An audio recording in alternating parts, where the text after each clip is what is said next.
Hola, soy Temístocles Villanueva, diputado local por Morena en la alcaldía Cuauhtémoc y activista por los derechos de la diversidad sexual y los derechos humanos. Bueno, pues mi historia parte de un joven que tenía interés en involucrarse en los movimientos políticos de su país, de su ciudad. Siendo menor de edad, en 2006, a los 16 años, decidí participar con Jesús Rodríguez en la resistencia creativa, y en ese movimiento me di cuenta que la lucha por los derechos políticos implicaba también la lucha por los derechos humanos, los derechos individuales y las libertades. Eso fue algo muy importante para mí, porque siendo un joven gay que estaba explorando el mundo y estaba conociéndose a sí mismo, pues descubrió que ese interés por participar en la política se relacionaba con un asunto personal. Entonces, pues por supuesto que me generó una conexión más allá de la responsabilidad cívica con un interés por mi identidad. Bueno, pues después de que se constituye nuestro movimiento como partido político en el 2012, yo decido participar en mi asamblea distrital, en ese momento en el segundo distrito electoral federal de Gustavo Amadero. Ahí quedé electo como consejero estatal de Morena. Luego participé en este gran congreso nacional que se aprobó que nos convertíamos en partido político, nuestros estatutos, nuestros principios, nuestros documentos básicos. Y hubo una reforma que nosotros propusimos, hablo de nosotros como yo junto con muchos otros compañeros y compañeras de la diversidad sexual y personas aliadas, donde exigíamos la existencia de una secretaría de la diversidad sexual en el partido y donde se reconociera la defensa de los derechos humanos, incluida la diversidad sexual, como uno de nuestros principios básicos. Y fue así como creamos dentro del Comité Ejecutivo Nacional a la Secretaría de la Diversidad Sexual, y al poco tiempo quedé yo electo como secretario de la Diversidad Sexual de Morena en la Ciudad de México. Esto todavía en el año 2012. Y bueno, pues me tocó este momento tan emocionante, agradable, tan idealista de crear un partido que buscaba abanderar todas las grandes causas sociales. Entonces tuve esa suerte, porque no es lo mismo entrar a un partido que ya lleva muchos años de haber sido creado, que tiene un historial del que uno no ha sido parte, que iniciar en un partido que está iniciando de ceros. Con mucha esperanza, con mucha expectativa, pero con poca claridad y certeza del resultado que íbamos a obtener en el siguiente proceso electoral. Inclusive no teníamos certeza de que nos fueran a otorgar el registro como partido político. Pero pues ser joven y participar en una experiencia como esta es una cosa muy emocionante. Y eso me llevó después a convertirme en secretario nacional de la diversidad sexual de Morena en 2015. Me tocó ser parte de ese Comité Ejecutivo Nacional presidido por nuestro hoy presidente Andrés Manuel López Obrador. Me tocó recorrer gran parte del país, ser delegado del Comité Nacional en algunos estados, estar en la elección en el estado Zacatecas, y hablar de estos temas en un estado conservador como Zacatecas, no solo en las zonas urbanas, sino en las zonas rurales, y darme cuenta que pues el país es muy distinto, que no es lo mismo vivir en la Ciudad de México que en el norte, en el sur, en el sureste, y que dentro del propio centro del país tenemos diferencias.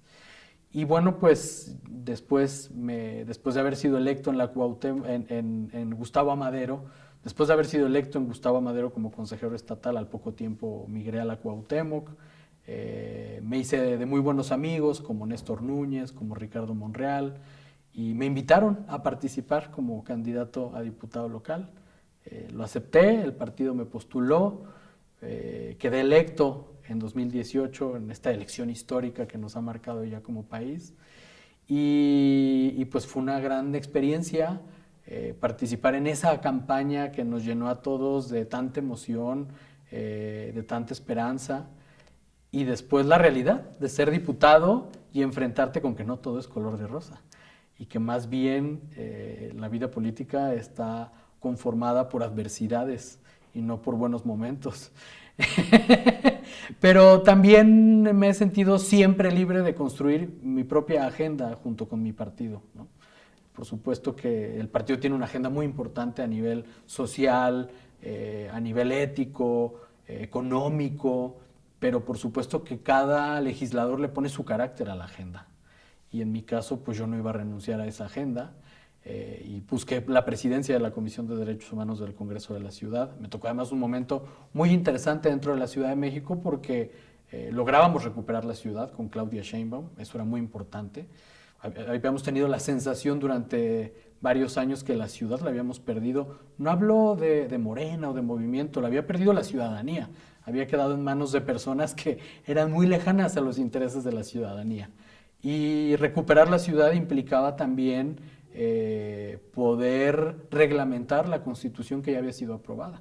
Era la primera legislatura del Congreso de la Ciudad de México y eso, como en materia de derechos humanos, implicaba sacar adelante la Ley Constitucional de Derechos Humanos y sus garantías, el Sistema Integral de Derechos Humanos, la Ley Orgánica de la Comisión Autónoma de Derechos Humanos. Y bueno, fue una muy buena experiencia. Se vino el proceso electoral 2021, que ocurrió apenas el año pasado. Volví a participar, fue una elección muy compleja para la ciudad, en específico para la Cuauhtémoc. En la Cuauhtémoc perdimos la alcaldía y logré entrar de repechaje por lista B como diputado plurinominal. Y pues ahora es una responsabilidad distinta porque no es lo mismo ser diputado en una demarcación gobernada por el propio partido que ser ahora diputado de oposición. Gobernamos la ciudad, pero no gobernamos la alcaldía. Y eso implica también tener una responsabilidad frente a la autoridad, pero también ser congruente con los mismos principios, ¿no? Pareciera que ser oposición es más fácil, pero te obliga a ser doblemente congruente. Y pues en ese momento estamos ahora. Creo que la Ciudad de México ha logrado grandes avances, no solo porque ha contado con gobiernos de izquierda o con mayoría legislativa progresista, también porque hay una ciudadanía que de manera orgánica sale a las calles y exige sus derechos. Y esa cualidad que tiene nuestra ciudad nos ha permitido avanzar mucho más que cualquier otra región. Hay múltiples organizaciones de la sociedad civil, a mí me gusta más decirles movimientos sociales y no organizaciones de la sociedad civil, porque ese concepto tiene que ver con otros intereses que no siempre son intereses en favor de la comunidad, son intereses económicos. Pero los movimientos sociales han forjado y han construido a la Ciudad de México. Y uno de esos movimientos ha sido el de la diversidad sexual, que ha estado presente en muchos capítulos de nuestra historia. Y llegamos a un punto en el que la legislación reconoce matrimonio igualitario, identidad de género, sanciona la discriminación, permite también que las terapias de conversión, estos ejercicios de tortura que buscan modificar la identidad de género o la orientación sexual de una persona puedan ser sancionados. Y uno de los temas que ha sido más complejo de avanzar, que ha provocado mayor debate, ha sido el reconocimiento del derecho a la identidad de género a las personas menores de 18 años. Quiero decirte que ese tal vez es el tema que más me ha marcado a mí en mi agenda, que más tiempo me ha ocupado, que más debate y polarización ha provocado en el propio Congreso. Y bueno, pues la labor de avanzar en estos temas también es una labor pedagógica, de acercar el conocimiento y la información a tu comunidad, a tus propios votantes, porque eres un diputado de la diversidad sexual, pero que eres votado por la mayoría. No es que aparezcas en la lista plurinominal porque tu partido te palomeó. Entonces esa también ha sido una experiencia muy, muy interesante y muy enriquecedora de construir comunidad con mujeres líderes que se involucran y que comprenden su comunidad en un sentido mucho más amplio y mucho más plural. Y también ha sido una labor pedagógica con los propios compañeros diputados, del propio partido y no se diga de la oposición. Yo parto de la idea de que esta batalla se gana con empatía, no con confrontación. Y tal vez eso sea más difícil, más desgastante, pero creo que te logra un triunfo contundente. Y así fue como logramos aprobar la tipificación a las terapias de conversión con una mayoría amplia, integrada por diputadas y diputados de todos los partidos. No quiero decirte que de manera unánime, porque no fue así, pero sí logramos ganar la simpatía de partidos que en otro momento uno no pensaría que apoyarían estos temas. Infancias Trans, que es el nombre con el que se ha etiquetado al reconocimiento del derecho a la identidad de género a las personas menores de 18 años, representa reconocer, en primer lugar, que las niñas, niños y adolescentes no son objetos de protección, son personas sujetas de derechos. Y ese es un cambio de visión muy importante, porque quien ejerce la patria potestad del menor no es que tenga un derecho sobre el menor, tiene una responsabilidad y una obligación sobre el menor. El menor puede ejercer sus derechos gracias a esa persona, pero no es que deba restringir sus derechos o tomar decisiones en lugar de él o de ella o de esa persona. Entonces, empiezo diciéndote esto porque cambiar esa visión ha sido muy complejo. El concepto de familia lo hemos construido a partir de una visión patriarcal, cis, heteronormada. Este concepto que suena tan complicado, pero que es muy sencillo. Quiere decir que nuestra sociedad ha forjado la idea de que los hombres que no son trans y que son heterosexuales son la norma a seguir. Y lamentablemente esa sí es la minoría de la población, porque la mayoría de la población son en primer lugar las mujeres. Y las personas heterosexuales sí, son la mayoría de la población, pero no son la totalidad. La diversidad es muy amplia y las personas trans, las personas no binarias y las personas en general LGBTs cuentan con derechos. Y no es que al cumplir los 18 años ganes esos derechos, porque son derechos humanos. Y los derechos humanos no se ganan con la ciudadanía, como ocurre con el derecho al voto. Los derechos humanos cuentas con ellos por el simple hecho de existir y de ser persona, de ser un humano o una persona que nace en este país que reconoce los derechos humanos. Entonces, enfrentarnos a ese gran obstáculo de que el mundo se construye a partir de la visión que los padres de familia, porque además se habla de padres de familia como si no existieran madres, deciden qué hacer con sus familias, ha sido muy complicado. Y no se diga, pues hablar de que una persona no necesariamente se identifica con el género que le fue asignado al nacer. ¿Qué es la identidad de género? Pues es esta convicción personal que tenemos que nos permite identificarnos como hombres o como mujeres o como personas no binarias. Y pareciera que esta población es una moda o es una cosa novedosa, pues porque la represión y el rechazo era tal a la diversidad sexual que la gente pues vivía en el closet. Pero está documentado que las personas trans existen desde que existe la humanidad. Solo que ahora las condiciones son más propicias para que salgan a las calles, exijan sus derechos y el Estado está para garantizarles sus derechos, no para restringirlos.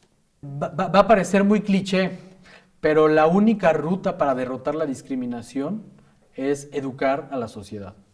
Y cuando hablo de educar a la sociedad no hablo únicamente de los espacios escolares o universitarios. Educar a la sociedad es una responsabilidad que nos toca a todas aquellas personas que tenemos una responsabilidad civil, como funcionarios, como servidores públicos.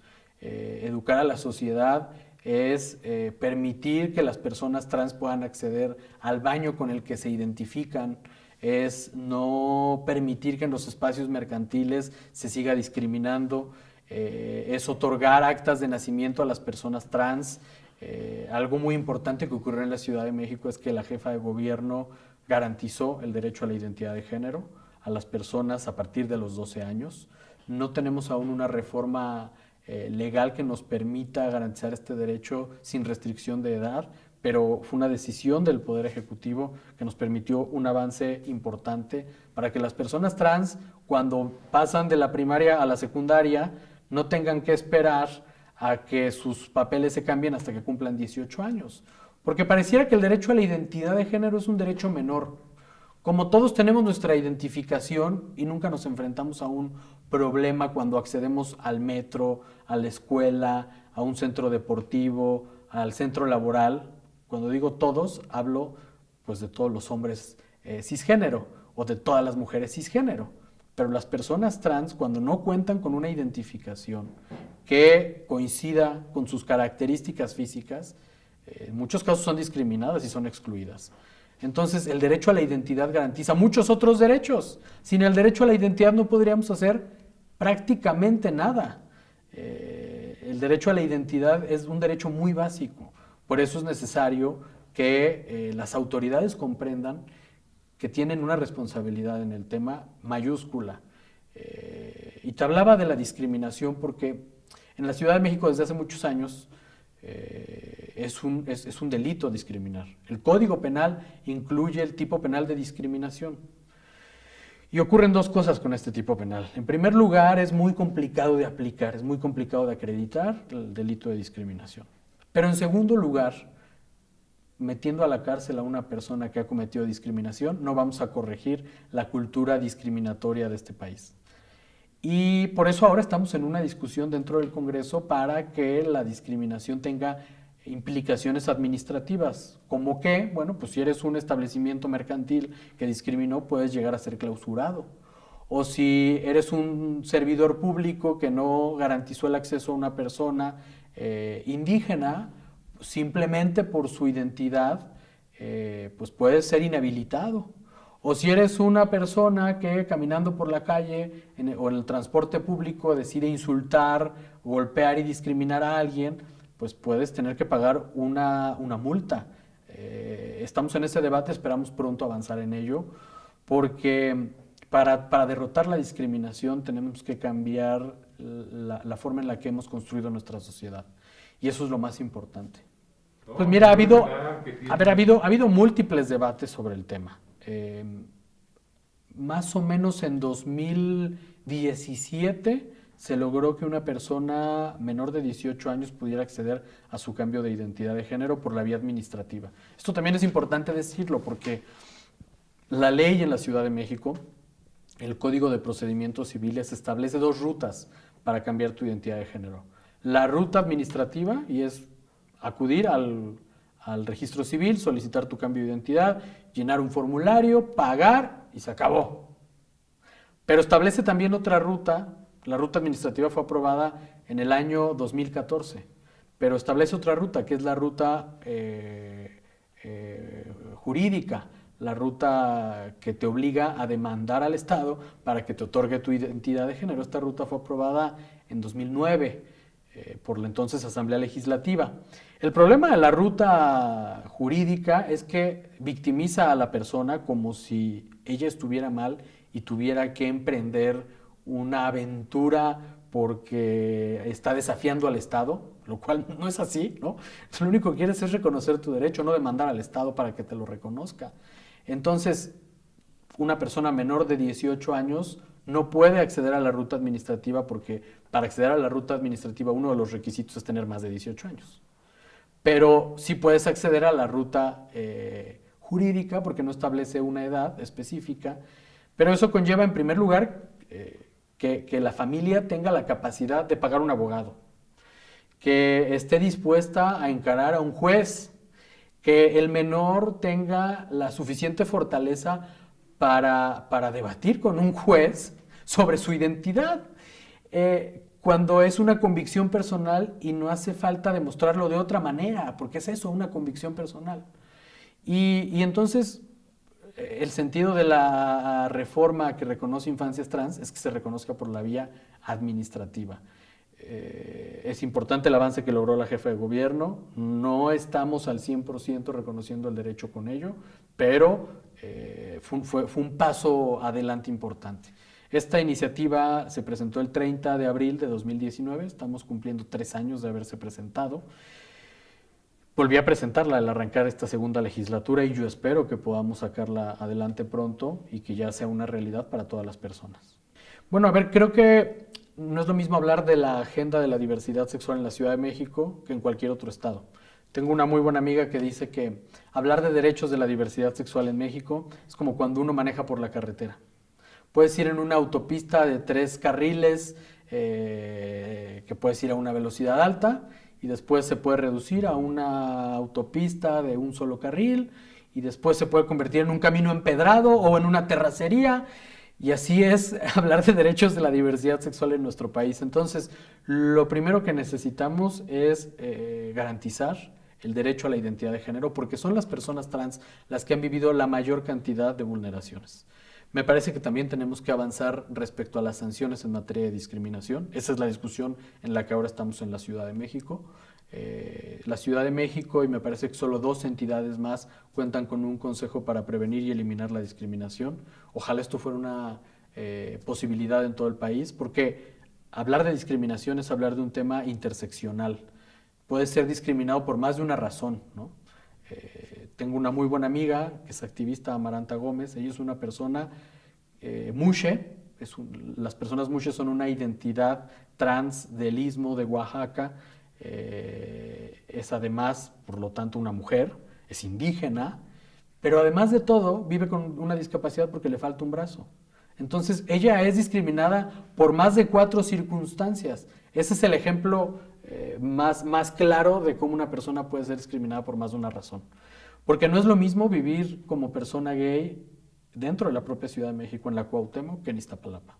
No es lo mismo ser una mujer lesbiana blanca que una mujer lesbiana afrodescendiente o una mujer lesbiana morena. No es lo mismo ser una persona trans que vive en San Pedro Garza García que en Ciudad Nezahualcóyotl. Entonces, por supuesto que tenemos que hablar de las múltiples posibilidades de la discriminación. Es un tema que no solo nos corresponde a las personas de la diversidad sexual, pero sobre todo nosotros tenemos que hablar de todas las formas de discriminación. Y cuando logremos eso, tendremos muchísimos avances en la ciudad y en el resto del país.